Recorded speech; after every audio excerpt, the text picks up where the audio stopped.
ఇప్పుడే జీ5 app download చేయండి. చూడండి మీ ఫేవరెట్ టీవీ షోస్ ఎప్పుడైనా ఎక్కడైనా. మనం ప్రేమికులుగా ఎన్నాళ్ళుంటామని మన పెళ్లి చేయాలని మా అమ్మ ఉద్దేశం. అసలు మనం ప్రేమికులమేంటి?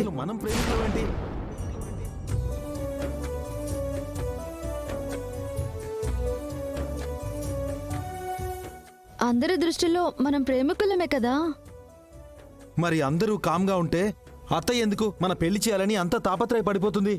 ఈ రోజు కాకపోతే రేపైనా ఇలాంటి సిచ్యువేషన్ మన మధ్య వస్తుంది కదా. వస్తే నీతో ఎంగేజ్మెంట్ చేసుకోవడానికి, తర్వాత నిన్ను పెళ్లి చేసుకోవడానికి నేనేమైనా నిన్ను ప్రేమించానా? లేకపోతే నిన్ను పెళ్లి చేసుకుంటానని నీకు మాట ఇచ్చానా?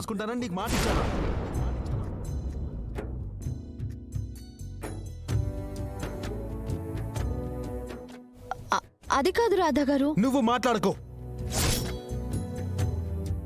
మన ఇద్దరం ప్రేమికులుగా అందరి ముందు నటించాలనే కదా ఈ నాటకం మొదలుపెట్టింది. మరి అలాంటిది మీ అమ్మగారు నిశ్చితార్థం పెళ్లి అని ముహూర్తాల వరకు వెళ్తుంటే నువ్వు మధ్యలోనే ఆపుండాలి. లేకపోతే ఏదో ఒక మాట చెప్పి ముహూర్తం పెట్టకుండా చేసుండాల్సింది.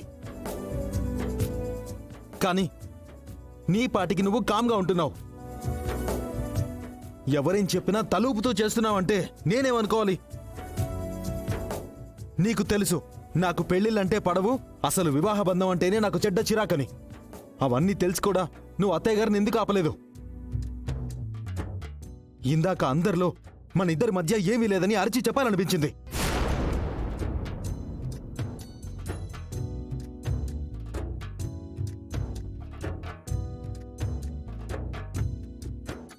ఈ పెళ్లి ఎంగేజ్మెంట్ లాంటివి వద్దు అని అరుద్దాం అనుకున్నాను. కానీ ఆ శిఖర గోతికాడి నక్కలాగా నా కోసమే కాచుకుని కూర్చుంది. అందుకే మౌనంగా ఉన్నాను. రాధా గారు నిజంగా నన్ను ప్రేమించలేదా? ఈ రోజు నా జీవితానికి అర్థం, పరమార్థం. అదే నా జీవన గమనానికి మొదటి నాంది. అందుకు మొదటి మాట I love you. I love you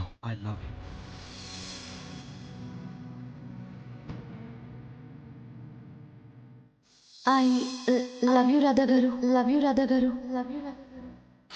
ఎప్పుడూ నీతో మాట్లాడుతూనే ఉండాలనిపిస్తుంది.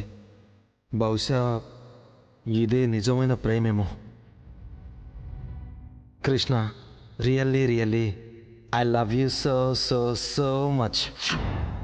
ఆయన నేను ప్రేమ నాటకంలో భాగంగా చెప్పిన మాటల్ని, ఇచ్చిన బహుమతుల్ని చూసి నేనే తప్పుగా అర్థం చేసుకుని తిరిగి రాధా గారిని ప్రేమించాను. తప్పు నాదే.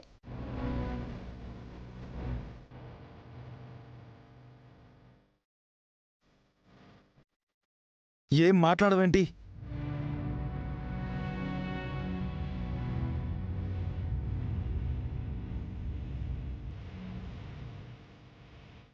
చూడు కృష్ణ, ముందు మన ఈ నిశ్చితార్థం ఆగిపోవాలి. అలాగని మనం ప్రేమికులం కాదని, మన ఇద్దరం నటిస్తున్నామని ఎవ్వరికీ తెలియకూడదు. ఇదంతా గుర్తుపెట్టుకుని ఈ ఎంగేజ్మెంట్ క్యాన్సిల్ చేయి. అర్థమైందా?